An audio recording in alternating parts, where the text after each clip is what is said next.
নমস্কার। কর্মসূত্রে এখন আমরা কলকাতায় থাকলেও আমার লেখাপড়া এবং বড় হয়ে ওঠা কিন্তু মেদিনীপুরে।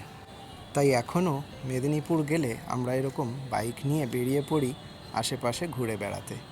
আমাদের বাড়ির থেকে মোটামুটি 10 কিলোমিটারের মধ্যেই এরকম সুন্দর সুন্দর জায়গা রয়েছে।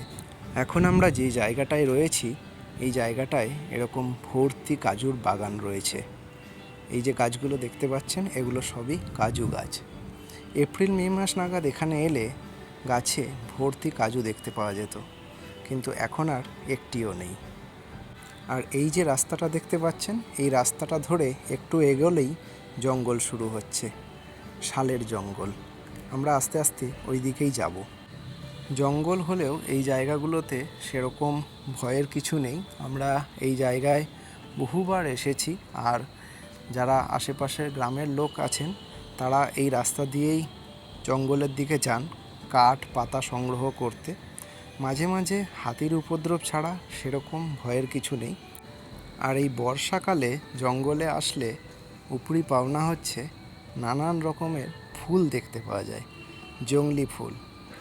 অনেকগুলোরই হয়তো আমরা নাম জানি না, যেমন এই ফুলটা কি সুন্দর দেখতে, হলুদ রঙের ফুল আর ভেতরে চকলেট ব্রাউন কালার। আর এই ফুলটা খুবই কম দেখতে পাওয়া যায়। এর নাম হচ্ছে ফ্লেম লিলি বা অগ্নিশিখা। সাধারণত বর্ষাকালেই দেখতে পাওয়া যায়।